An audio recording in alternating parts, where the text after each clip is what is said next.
I did it, boys! I literally created an FTK with the new agent card in literally like an hour, 30 minutes. All I had to do is just wait until the card was released on EDO Pro and, yeah, make the video because yesterday, I think at like 1 a.m. in the morning, literally, I was just theorizing in my head, trying to find a combo. I was like, this has to work, right? But obviously, as long as I can't test it with the simulator, I'm not 100% sure if it truly works. And now I can finally show you guys the 2-card combo, obviously featuring a discard, that FTKs the opponent. It's not a super competitive combo, but of course it's still an FTK, and it does play 3 bricks in the main deck. But before we get into this video, make sure you like and subscribe, and now let's jump into this monstrosity of a combo. It's just disgusting. As long as you have access to the level 10 Synchro with the field spell, you can FTK. So these cards are now obviously not like specifically needed. Hyperion going to banish the Neptune just so you can search the Sanctuary, and this is exactly the setup that we're actually trying to go for. So like I said, the level 10 Synchro and the field spell. So you're going to pay 1500 life points, summon 3 Shine Ball, not once per turn, very fair and healthy. So, and by the way, they're level 2, which is going to be so relevant. It's actually better than being like level 1 or something. Well, level 1 means that you can go for the Tri-Brigade, Lyrilusk and Tri-Brigade combos, but anyways. So now this actually foolishes for the Majesty Hyperion, which is kind of like Master Hyperion, but you can actually summon it from the grave, so it's a little better in this situation. And you're going to be banishing 1 Shine Ball to revive it back, and then you're specifically going to be linking off Majesty with Guard of Agent's Mood. I didn't even know the card. I just called it the Agent Link 2 for the Celestial Knight, Night Lord Parshath. And now you're going to be discarding the card to search the Agent of Destruction, Venus. And now by making Link Spider, you can actually trigger the effect of Parshath, so banish a fairy level 2 or 1 to summon a level 3 or higher.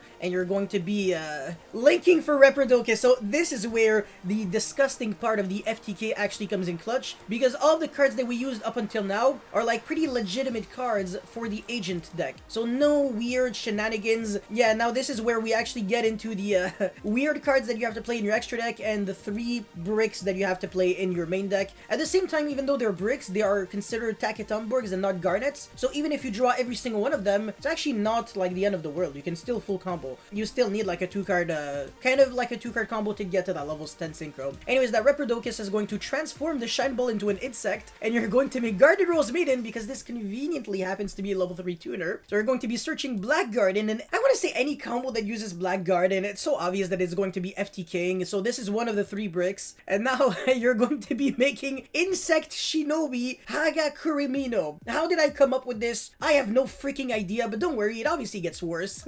Look at this, man. You're going to pay 1,000, summon back 2 extra Shine Balls on top of that, and obviously activate your Black Garden so your opponent starts getting his tokens, whatever, useless tokens, but it's actually pretty good in this situation, because when you go Mankin Cat with Black Garden on the field, it's so insane. You get to summon any dark monster from your deck. Do you have an idea of which kind of dark monster that we want to summon? If you watch the Yu-Gi-Oh! 5D's anime, this one is for you, my man.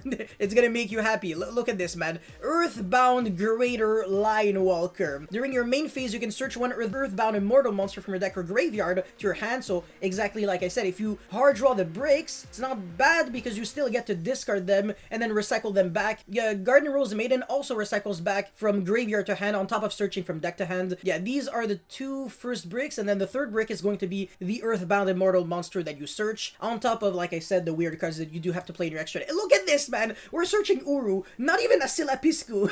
We're so cool, man! We are so good at the game because now we're going for the freaking Beach Trooper Link 2 monster. What? Again, how did I come up with this? I have no idea, but look, we're going to use its effect to get an extra normal summon, which is going to be the Uru, and when we normal summon an Earthbound Immortal monster, Greater Line Walker triggers to reduce our opponent's life points to 3,000. It actually doesn't inflict 5,000, so in theory, if your opponent had like 1,000 life points, your opponent would actually gain 2,000 life points, but trying to FTK, so this is not helping the opponent. The opponent is going from 8k to 3k, not too bad. Look at it, look at this. And of course, we still have 1 final Shine Ball in our deck. The final one, the 2 others are in the graveyard. So now we have 5 monsters on the field. Do you have an idea of what we could potentially maybe do to deal that extra 3k damage? Well, look at this, man. We have 2 level 10 monsters on the field. This kind of smells like Gustav Max, huh? Cowboy for game. But no, because the Gustav Max actually doesn't kill our opponent. Our opponent is still alive.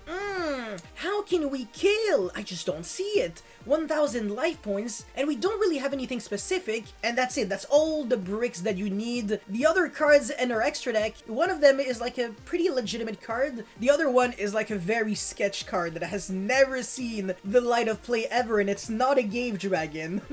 If you can guess which card it is, I owe you $10 billion, which I don't have. So Artifact Dagda is kind of like the semi-obvious one. It's like a legitimate card, so it's not really like one of those weird cards that you do have to play in your extra deck. But the next card that I'm going to be summoning is Trickstar Foxglove Witch. If this card is special summoned, you can inflict 200 damage to your opponent for each card they control. 1000 life points, 200 damage for each monster, equals Merry Christmas, you're dead.